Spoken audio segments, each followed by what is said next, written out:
Okay, what is happening, everybody? Man, we've watched some spectacular NASCAR shenanigans on this channel. Today, we are looking at what somebody said might have been one of the worst drivers in NASCAR's history. I don't know nothing about this person.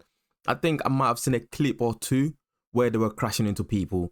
But other than that, not too much. So we're going to jump in and watch what makes Danica Patrick a bad driver. All right. Let's go. Well, Alan, the smallest driver has been the biggest story this week here in the Nationwide Garage. 5'2", 100-pound Danica Patrick has been swarmed by media and fans alike as she's prepared to make her NASCAR debut here today at Daytona. IndyCar's biggest star made a move in 2010 that shocked the racing 2010, world. not too long ago. Danica Patrick was going to race stock cars. Hell yeah. The six-time IndyCar most popular driver was scheduled to race 13 Nationwide Series races in 2010. So she's already been like a 6-time champion in the previous discipline, and now she's bringing that energy, the vibe, into NASCAR. Okay. So how did she do? Well, today she is mostly remembered for crashing and lacking speed in general. Oh no. In this video, we're going to take a look through her NASCAR career and find out if she really was as bad as she's remembered. Damn. Just before the video starts, make sure you leave a like if you enjoy and subscribe so you don't miss an upload. Anyways, let's get into the video. Let's go. 2010 was set to be a busy year for 28-year-old Danica Patrick. She was going to race the full IndyCar season while competing in the Nationwide Series whenever her schedule allowed. She also started the season opener in ARCA with... It's crazy how they do that, doing 2 series at the same time. Madness. This incredible save in her stock car debut. Nelson Piquet Jr. forces her down off the racetrack. Look at this ride through the grass she has. I'll tell you, this right here is car control. Now, that's something that you got it or you don't. And that's impressive right there to get that car that far out of shape. Hang on to it, not hit the wall. Tony Jr. helped her a lot. She raced in the first 3 races of the Nationwide season before IndyCar season kicked off. She raced in 4 more races throughout the middle of the season, but after IndyCar's finale on October 2nd, Danica was free to race the final 6 races of the Nationwide season. Her performances were pretty rough, only finishing on the lead lap once all season, and recording 1 top... What? Only finishing what? ...were pretty rough, only finishing on the lead lap once all season. Lead lap? What does that mean? Is that a bunch of people, like, different groups? Is that what that means? And recording 1 top 25 finish in her first 8 races, mostly due to crashes. Damn. She did improve over her last 5 races and recorded 4 finishes inside the top 22, and saved her best race for last. A 19th place finish on the lead lap in the season finale after starting 5th. On paper, her season wasn't impressive at all, but she had never ran a stock car before, and the series was full of drivers who grew up oval racing. So in reality, I think she managed pretty well in the 2010 season. 2011 was much of the same for Danica, racing 12 races this year except for one small difference. She was much more competitive. After keeping it clean with 14th and 17th place finishes in the first 2 races, the 3rd race of the season showed Danica's potential. She came across the line in 4th place at Las Vegas. Let's go! This certainly turned heads, and she backed it up with 2 more top 10s in back-to-back entries at Chicagoland and Daytona. So she wasn't too bad then. She wasn't all bad. She was just a rookie, yeah? Rookies make mistakes. 6 races, 1 top 5, and 3 top 10s looked amazing on paper compared to her first year. It looked like Danica was finally figuring out the cars, but she unfortunately didn't score another top 10 in her last 6 races of the year. But she managed to finish the year with a 17.4 average finish compared to a 28.0 the year before. Massive improvement. She also completed almost 97% of the laps she competed in, which is very important to young drivers.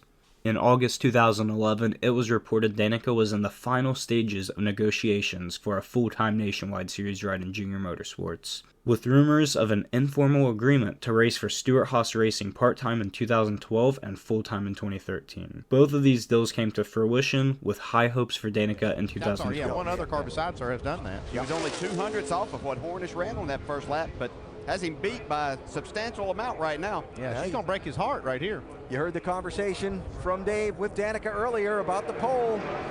Said she had a car that was going to hit the pole. And there is the new leader in qualifying, Danica Patrick. Danica's season started with a bang, sitting on the pole at Daytona, but unfortunately it was all downhill from there. Oh no. She was involved in a crash on lap 50, taking her out of contention and ultimately finished 38th. Damn. She also raced in the Daytona 500, but wrecked in not only her dual race, but on the first lap of the Daytona 500. Oh no. Matt Kenseth and Carl Edwards, 3-4. It was all looking good. It was looking good, bruv. And then it wasn't looking good, bruv. That's hardly our fault on this one. She was collected by everybody else. Danica was pretty consistent through the season doing two things: crashing, and when she wasn't crashing, she consistently ran just outside the top 10.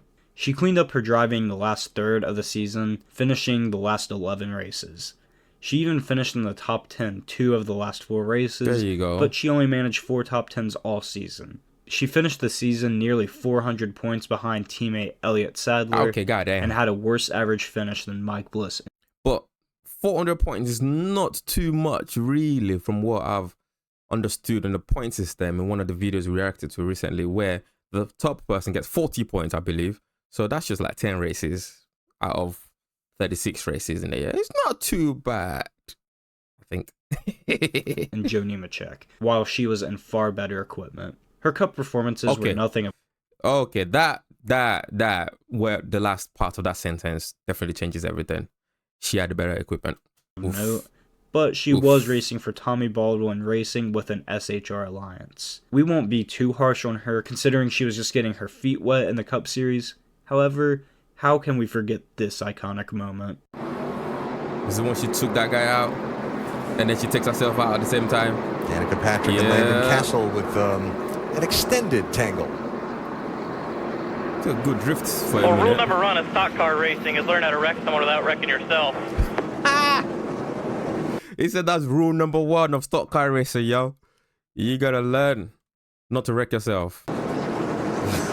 Yeah. Once again, 2013 started with a bang as she sat on pole for the Daytona 500 after joining Stewart-Haas Racing, making her the first female to earn a pole in the NASCAR Cup Series. She also managed to lead 5 laps and finish 8th, so it appeared Danica had arrived. Danica would not score another top 10 all season and finished with a miserable 26.1 average finish and finished 27th in points. She finished behind David Gilliland and Casey Mears in points, not to mention every other midfield driver. Stewart-Haas wasn't the powerhouse it is now, but both Tony Stewart and Ryan Newman won a race. 2014 would be a minor step forward as she started looking somewhat competitive at intermediate tracks, scoring top 10s at Atlanta and Kansas. Let's go! She also scored a top 10 at Daytona in the summer. Although she was involved in several incidents, she kept it relatively clean, only wrecking out twice all season. She had a slightly better average finish, but still finished 28th in the standings. This was pretty bad considering her teammate Kevin Harvick won the championship. The beginning of the 2015 is that when you compare her with other people, like teammates, it makes her look bad. But the stats just by herself, somebody's got to be in those positions, right? Somebody's got to do it. 2015 season would be the best stretch of Danica's career, where she scored top 10s at Martinsville and Bristol in the first 8 races, and sat 13th in points. However, throughout the season, she slowly dropped through the field after so many bad races and slipped to 24th in points, which was still her best points finish in NASCAR. The next year in 2016 was her most consistent season, with a 22.0 average finish, but she scored 0 top 10s all season. Her final full-time season in 2017 saw Dana take a major step back, finishing 28th in points. She scored her last career top 10 she got a new car? Dover. She would return in 2018 to run the Daytona 500, but ultimately finished 35th after an early crash. It wasn't even her fault. Was that her or somebody else? Yeah, that was her in the green one, right? She was minding her business in the back and somebody whacked into her. Oh man, she's was Danica really as bad as we remember? Yes, absolutely. It is pretty well known that her sponsors are the only reason she made it to the Cup Series. But if she truly wanted her NASCAR career to be somewhat successful, I feel like she could have had a Michael Annett type career in the Xfinity Series. Not really ever a championship contender, but could do a good enough job and stick it in the top 10 every once in a while, and maybe be lucky enough to get a win someday. She is undoubtedly the most successful female stock car racer ever, taking part in 191 Cup Series races.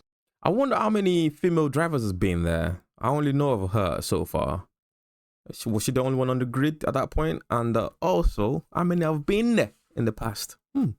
However, I think the saddest part of this whole story is that if she stuck to IndyCar, I don't think it would be too far-fetched to say that she could have competed for a championship someday. Between 2006 and 2009, the years before she started racing stock cars part-time and being distracted by NASCAR, she finished 9th, 7th, 6th, and then 5th in the point standings. She was steadily getting better, and in 2009, she beat all 3 of her teammates in the final standings, including champion Tony Kanaan and longtime driver Marco Andretti. Unfortunately, her awful NASCAR career covers up the fact that she was the first female driver to win an IndyCar race and finish on the podium 7 times, including once in the Indy 500. She was absolutely no joke in the series, and given 10 more years or so in IndyCar competition, she would have dominated, with no NASCAR distraction, she could still be racing an IndyCar and being a threat every single weekend. I really don't think that she had any chance in NASCAR, though. I mean, she was competing against drivers who raced ovals their entire lives, and she started when she was 28. So I really don't think that she was a bad racer or a bad driver. Just NASCAR was not really a good fit for her at all. Fair play. That's a point. You know, just because you're amazing at a certain discipline doesn't mean that will carry over into the next discipline, which makes a lot of sense. Yeah, that was fun. Well, thank you for watching this one, guys. Appreciate y'all. Have a wonderful day. See you in the next one. Take it easy. Don't forget to like and subscribe. All right. Peace.